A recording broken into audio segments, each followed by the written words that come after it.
Good afternoon, dear traders.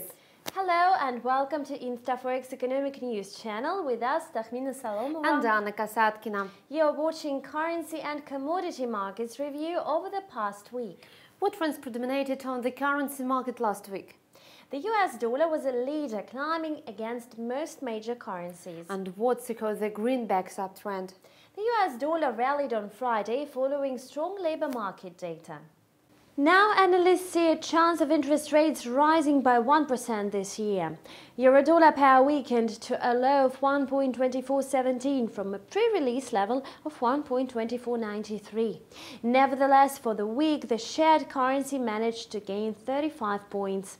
US non-farm employment increased by 200,000 in January, beating market forecast of 175,000, and the jobless rate stood unchanged at 4.1%. At the same time, average hourly earnings rose by 9 cents to $26.74, following an 11-cent gain in December. Over the year, average hourly earnings have risen by 75 cents or 2.9%.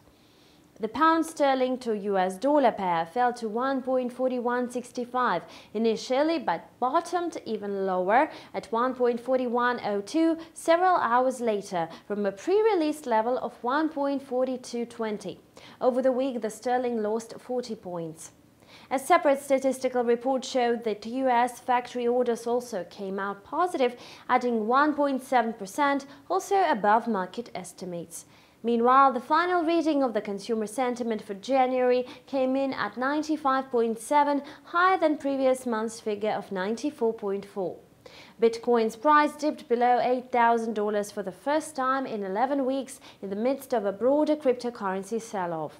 The volatile digital asset fell as low as $7,695.10 on Friday, according to CoinDesk, marking the first time it has fallen below the $8,000 level since November 24th.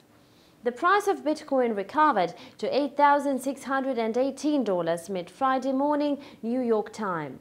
Multiple virtual currencies have dropped significantly as regulators voiced concerns about them, and worries grew over suggestions that the price of Bitcoin has been propped up by popular exchange Bitfinex. This is all about the currency moves for now. Talking about the commodities, what were the trends there? On the commodity market, oil prices finished lower Friday, posting a weekly lows. And what factors did depress prices? The news that showed US domestic crude production is in record territory. March West Texas Intermediate futures fell to $65.45 a barrel on the New York Mercantile Exchange. The contract rose by 1.7%. Thursday, the strongest single session gain since January 24th. For the week, prices were down by about 1%. April Brent futures dropped to $68.58 a barrel on the ICE Futures Europe exchange. The contracts posted a weekly loss of 2.2%. In the precious metal market, gold futures declined on Friday, down more than 1% for the week, after stronger than expected US jobs reports drove up the US dollar. April gold futures shed to $1,337.30 a troy ounce, losing 1.5% for the week and trimming its year-to-date gain to 1.8%. Takhmina, thank you for the commodity markets overview. You've watched the weekly currency and commodity markets review on InstaForex TV. It was presented to you by us, Anna Kasatkina and Takhmina Salomova. Have a great day. Goodbye. See you.